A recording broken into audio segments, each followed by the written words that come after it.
Oh, it's speedy, but it's also shiny.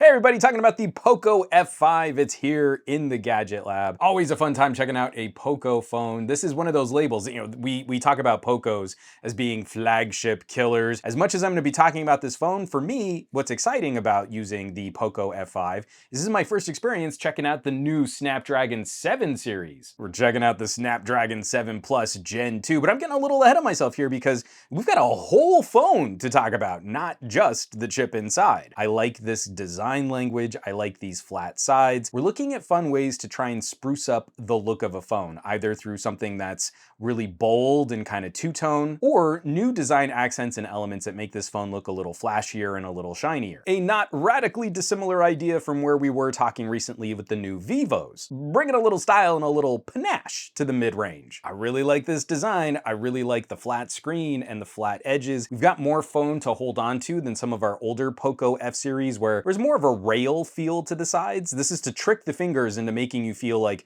your phone is the thinnest it possibly could be. I kind of like something that's a bit more practical, preferring something where I've got a better grip on the device, especially for how much we're really using our phones as cameras these days. A lot of this is going to look familiar from some of our recent Poco reviews. So things like high refresh rate, the adaptive 120 hertz on an OLED. This is something we absolutely now take for granted on this tier, but unlike Xiaomi proper going with more in-display fingerprint sensors, I love that Poco is holding to these power button fingerprint sensors. This is honestly my favorite biometric security lock. It's super fast, it's super precise, and we have a tactile landmark to make sure that we always have the phone unlocked and ready before it's even up to our face. We've got some speaker vents here, some really solid speakers on this phone. And of course, little mainstays like IR blasters so we can keep using our phones as universal remotes. Poco speakers have been solid for a while. The F5 here is no exception. Let's take a quick listen.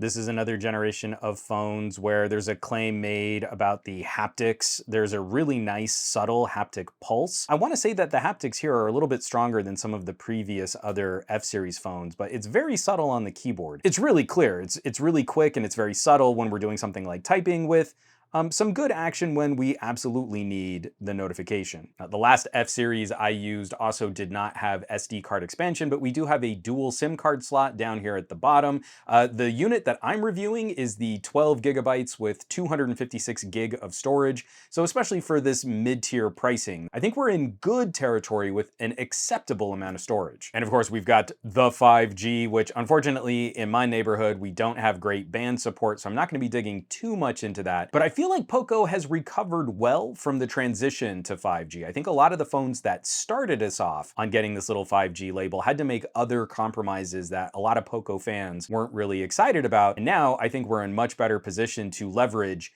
new technology, new high performance, and still maintain that radio connectivity. The prices in the mid-range have been falling dramatically, and that's really exciting because we're getting some really cool tech at very reasonable prices. This OLED is pretty solid. Obviously, we're not gonna be looking at the exact, I've got a bunch of screenshots in there.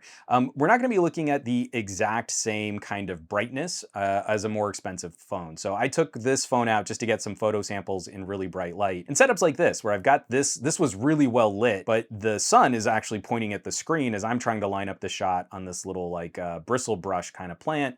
It was a little harder to see my composition. Absolutely an aspect of being spoiled by some of the more expensive and premium tier devices out there that are now cranking, a incredibly high brightness. I think the Poco series is, again, it's in that nice sweet spot where more expensive phones will outperform it, but we're in pretty good shape for the daily driver smartphone fare as you're trying to look at your phone for communication or for basic social media. You're probably going to be in great shape. And a quick poke around the software. I still feel like MIUI is one of the bounciest. It's one of the most playfully animated skins in Android land, and it's super quick. It's extremely responsive. And more, this software really does contribute to this feeling like a unique device. Now, obviously, I've gone through and I've customized things like like. Returning to the traditional Android button arrangement here, I really do not like the iPhoneification of Android devices. It's like a double gesture to like swipe on one side or swipe on the other to get different pieces of information. I think that's really cumbersome. I wish Android manufacturers weren't looking at copying the bad aspects of iOS. Here, I swipe down, and if I need the additional toggles, I swipe again, but all of this information is clearly in one vertical column, and I'm not having to swipe in one direction, then swipe in a different direction, then swipe back, and then swipe back up. I think this is more complicated than it needs to be. And it's also worth reiterating that a lot of our Xiaomi services come with these user agreements. Like you might have noticed, like I don't have the Xiaomi calculator here. This is the Google calculator. I think it's a little silly when you get that pop-up, oh, we need to send user data off because you're using the clock or the calendar or the calculator. And there's very little that I feel benefits the user from sending my calculator data to another server. Disabling that kind of stuff, installing alternatives, it has gotten a little easier. You just have to take that extra step. You have to be proactive in changing up the services that you use if you're worried about that kind of data protection. We've already gotten one system update here. Again, we're looking at Poco as a lower cost brand. I would not expect the same type of long-term 4 and 5 year longevity for software updates and patches and bug fixes, but it's a very different kind of conversation of hardware, bleeding edge hardware, the most exciting new stuff, and you have to make that balance between software and hardware. I think that's a fair conversation, but consumers can make that choice for themselves. The amount of phone that you get for this price is kind of remarkable. The thing I am most excited to test drive on this new phone though, we're looking at the Snapdragon 7 Plus Gen 2. This SoC is being fabbed by TSMC, and there were huge performance claims about what this little chip was supposed to accomplish in practical daily driver use. I feel very confident recommending this phone for those performance claims. We're looking at some Geekbench scores here. This doesn't tell you a whole lot about what the phone can actually accomplish, but these numbers are bigly. They're bigly exciting, big numbers. A lot of this plays out. A lot of this does hold true. I'm gonna pull up here. Let me get LumaFusion going. So exciting what this phone can do. We're talking performance in heavy lifting compute tasks. So this is a 4K video timeline, and the scores in rendering footage like this on a phone to produce a 4K video are just slightly behind the 8 Gen 2. One of my favorite tests is to batch process a bunch of raw files from a Sony Alpha, a full-frame mirrorless camera. And when we're really breaking down hundreds of these raw files, the thermal performance, how much the phone throttles over time, does still feel a little last generation. The overall completion times are closer. They're kind of in between the 8 Gen 1 and the Dimensity 9000. But I'm talking about this phone compared against the most expensive devices from last year, where we know a Poco F5 is not going to sell for that same kind of premium. So I know some folks might be a little disappointed to see that this has a Snapdragon 7 Gen instead of an older Snapdragon 8 Gen. But this Snapdragon 7 Gen is remarkably close to last year's Dimensity 9000. Even doing something silly, like this is a RAR compression test. It's a heavily CPU-bound test. And right now, what are we at? 4,100 kilobytes per second, being able to chew up that kind of information. RAR compression, right, folks? That's kind of silly. A solid step behind an 8 Gen 2. No question there. But again, this is landing numbers that aren't too far off from an 8 Gen 1, and it's using a lot less power to complete this task. By comparison, the Core i5 in my Surface Laptop Go 2, a roughly $600 student-grade laptop, x86 powered computer is going to complete tasks faster if they're purely CPU-bound like this. But this phone is going to use substantially less power than just the processor in my Surface Laptop Go 2. The performance per watt here is ridiculous. Moving from CPU performance to GPU performance, one of the areas where we see that 7 series SoCs fall behind older 8 series SoCs is in graphics performance. The GPUs typically are a little lower powered than their more expensive counterparts. We're also at that kind of nexus point. We're at that peak of compute power where it really depends more on what games you're trying to play. Even something like a precision platformer, like Dead Cells here, it looks really good. It plays at a frame rate that can rival a standalone console like a Nintendo Switch or a Steam Deck. And you can play for a surprisingly long time without any kind of thermal throttling or thermal slowdown. This game is a joy where I feel like we're probably doing better frame rates than a standalone console, and at a price to performance that is pretty remarkable.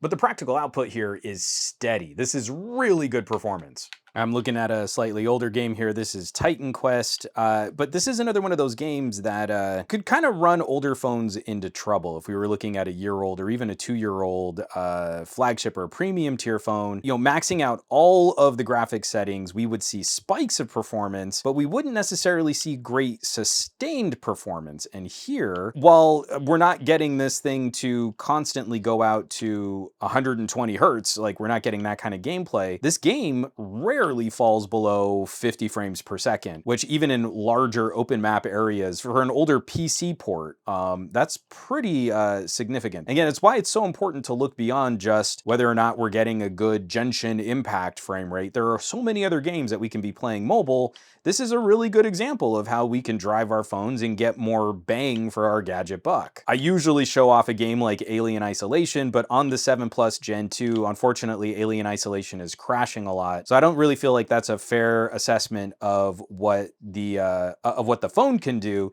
It's more we just need to see probably an update or a graphics driver. We've got tons of room for things like emulators and other game streaming solutions. This is overkill hardware for a lot of folks out there that might just be looking at like Candy Crush style gaming. That's going to bring us to the cameras on this device. And again, when we start looking at more premium tier Xiaomi devices, cameras are still an area where we face some compromises. But again, can we arrive at a balance of a price to performance with camera hardware that makes sense? And I feel like the F5 is doing a very good job here, even though we can maybe point to some other phones or maybe older premium tier phones that might offer a slightly nicer camera experience. The 64 megapixel main camera sensor here is used to very good effect. I like the ultra wide, but it's a very basic ultra wide. We do have that sort of macro sensor, which I find of dubious value. First, I just gotta say, I think this is my favorite style of camera layout, with the exception of maybe something like a Sony Xperia. You know, we've got the little slider. We all had to copy the iPhone for these modes, which take up space and can block part of your viewfinder when you're shooting video. See, now I can't focus on this side of the screen, but instead of having that more category where you have to always scroll to one side, I really like Xiaomi's solution for bringing out this pull-out panel instead. I wish more companies were doing this. In fact, I wish I could completely get rid of this slider and only have modes in this little pull-out, and then I would have more space on my viewfinder for other settings or just for better video composition, where I can't focus as easily on the right side of my camera frame because that's where the modes are. But the panels that kind of pop out from the sides and give us these other options, I like this layout better on the less expensive Xiaomi devices than I like the current layout on the most expensive Xiaomi 13 Ultra. I get really persnickety about macro modes. Macro photography is my zen hobby. It's my favorite thing to do, is roll around in the dirt and try and get a pretty picture of a snail shell or a flower. And so this is taken from the dedicated macro sensor, and honestly, it looks okay. I mean, it falls apart pretty quick when you zoom in a little, but it's actually not a bad close-up photo of this snail shell. We just have a really deep, a really long depth of field for how small this image sensor is. But if we do a 2x crop from that 64 megapixel sensor, we can see a slightly better photo quality of the subject, and then more of the background is kind of blurred out with a little bit more image compression for using something closer to like a 50mm equivalent field of view. The more I keep playing with these Poco and Xiaomi devices, the more I think it's time that we can just start getting rid of these dedicated macro sensors. Very often, a 2x zoom from the main camera is going to do us better, and maybe eventually we'll get to the place where costs can move around and we can just get a slightly nicer ultra wide that can autofocus, which we don't have here. And even down into things like, oh, I can turn the speakers back down here, even down into things like video stabilization. I'm shooting 4K 30, and oftentimes when we're talking about flagship killer tier or more sort of mid-pack, mid-ranger tier priced smartphones, this type of image stabilization performance would not be as good. I mean, often we get to 4K 30 and there's no image stabilization on that kind of video. Here, I think we're shooting something that looks a lot nicer. A brief word on battery and power and charging. I have not been using this heavily as a phone just because I don't get the best network coverage, the best 5G or band support in my neck of the woods. But more frequently, I kind of like to focus on the more computery aspects. I just don't think it's fair to kind of review a phone completely out of the place where it's supposed to be sold. But I want to highlight a couple things. First of all, I really like Xiaomi's performance management. So you go into your battery settings and you can kick on a high performance mode. It's going to drain your battery a little faster, but it's going to kick up a significant bump to the performance. All of my performance testing, doing Geekbench and video rendering and audio podcast mixing, all of that has been done in the high performance mode. And then I always like to show this off, but phones with the chunky box should make us really happy. So this is the Poco F5 box. It's the chunky box. It's not just the bare minimum for packaging for putting a phone in the box, because in the box, we also get a reasonably decent starter bumper case. You can pop that on the phone. We can pop that on the phone right now. Look at that. A little, just to get you started. It might not be the case you'll live with, but it's a case just to make sure it's protected. The screen protector is pre-applied, so you don't have to worry about putting on a little plastic screen protector. But the biggie that a lot of people are probably gonna like is that it comes with a 67-watt fast charger in the box. Supports a faster charging standard than an iPhone or a Galaxy S series. And not only does it support that charging speed, but it comes specifically with the charger you need to get that speed, is something we need to continue celebrating. 67-watt charging is still pretty rad. Oh, that's hilarious. I was doing some of that showcase, like showing off the gaming performance while it was still running the RAR benchmark in the background. Let's go ahead and close that out. I was getting really good frame rates and it was still doing all that CPU compute work in the background. Good job, Poco F5. I'm really digging this conversation. The previous Pocos have rocked my socks. And again, we want to talk about that bang for buck. We want to talk about a performance per watt and a performance per dollar kind of conversation. And this just takes us to that next place where we kind of want that performance to feel like it's not too far behind the premium tier phones. It's just been a brilliant platform to showcase this new SoC from Qualcomm, and I think it's fair we can talk about, software support versus bleeding edge hardware. Someone might still be interested in looking at something like a Pixel, but display technology, fast charging technology, camera sensor size, the ability to plug in headphones, cabled headphones with a built-in headphone jack and an IR blaster, they're gonna win fights in very different arenas, but I'm really glad we still have this sort of competitive choice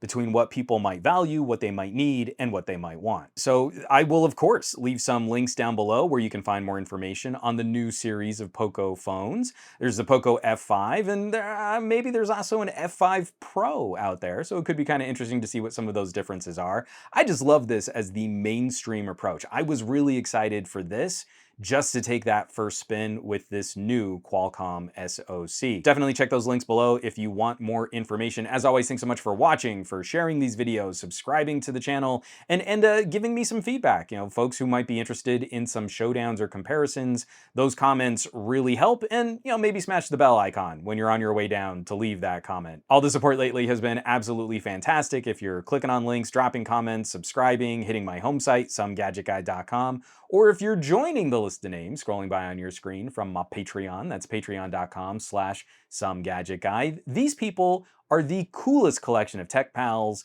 in the universe. So I hope you'll check them out. Now, you know where you can find me around the rest of the internet. I stream my podcast on the Twitch. I'm spending a little bit more time on the Mastodons and on the Flickrs. Flickr's way better for photo sharing. A little less so these days on the Twitters and the Facebooks and the Instagrams, but I will catch you all on the next review.